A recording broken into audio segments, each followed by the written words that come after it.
Ano ang paglabag ng Senado sa batas kung meron man? Maliwanag po yun na obstruction of justice yung ginawa nila doon.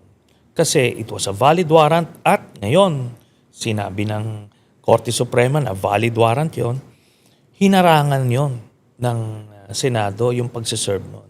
At hindi nangyari sa kasaysayan ng Senado na ganyan ang nangyari.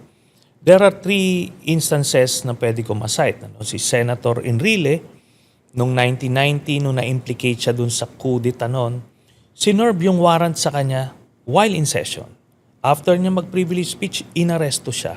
Voluntaryo sumama siya. 19 nang unang maaresto si Enrile sa kasong rebellion, kaugnay ng madugong kudeta noong December 1989. Nakulong ng ilang buwan pero nakapagpiyansa at nanalo sa kaso.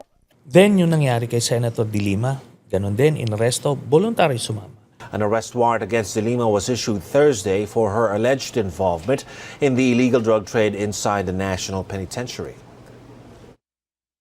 Nananalig po ako sa mahal na Diyos na malalampasan ko rin po lahat na ito.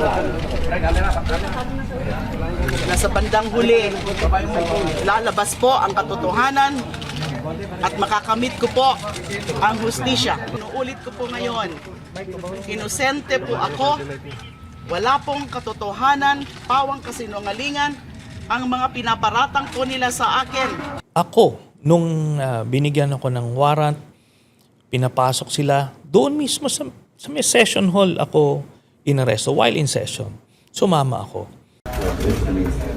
Anything you will say will be used against you in the court of law in the Philippines. You have the right to an attorney, to your own choice, independent and competent. If you cannot afford one, the government will provide.